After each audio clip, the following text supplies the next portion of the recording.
daawadayaal halkani waa EBC Channel oo aad ka heli kartaan warka caalamka, warka degdega ah, falanqaynta wararka iyo wararka Soomaalida.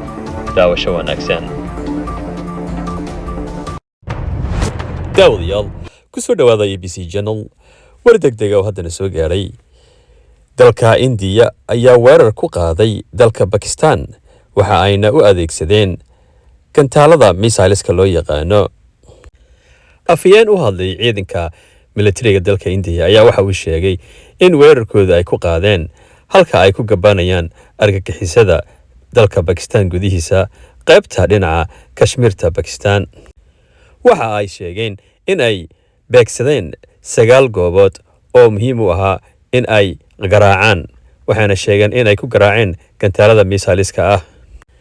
dhinaca kale dalka Pakistan ayaa iyagu dhinacooda ka hadlay dagaalkan, waxaayna sheegeen in ay soo weerareen 3 goobood.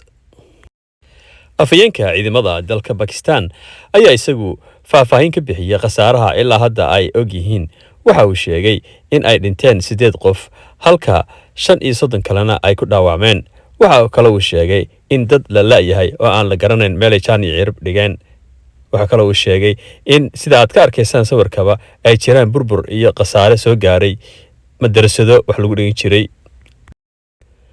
afyeenku waxa intaas ku diray in ciidamada India ay beegsadeen goobaha shacabku iyo dadka rayidka ah ay degan yihiin. mas-uuliyiinta u hadlay Pakistan waxa ay sheegeen in ay iyagu si dhaqso ah uga jawaabi doonaan oo weliba jawaab xanuun kulul ay ku jawaabi doonaan, xaqna ay u leeyihiin inay dalkooda difaacdaan.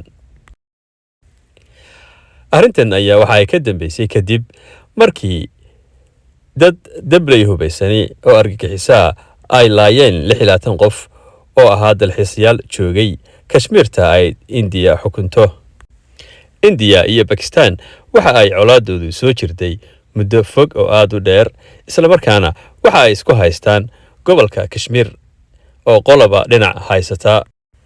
midda kale labadan dal waxa ay ku hubaysan yihiin hubka khatarta ah ee waxgumaada ee loo yaqaano nukliyeerka. ilaa hadda beesha caalamka waxa ka hadlay oo ka falceliyay arrintan madaxweynaha dalka Mareykanka mudane Donald Trump. waxa uu diray fariin labada dalba in ay dagaalka joojiyaan kuna soo laabtaan miiska wadahadalka. daawadayaal warkeennii caawa degdeg ah inta ayuu nagaga dhan yahay. wararkii ka soo kordha dagaalkan kala soco idaacadda dambe.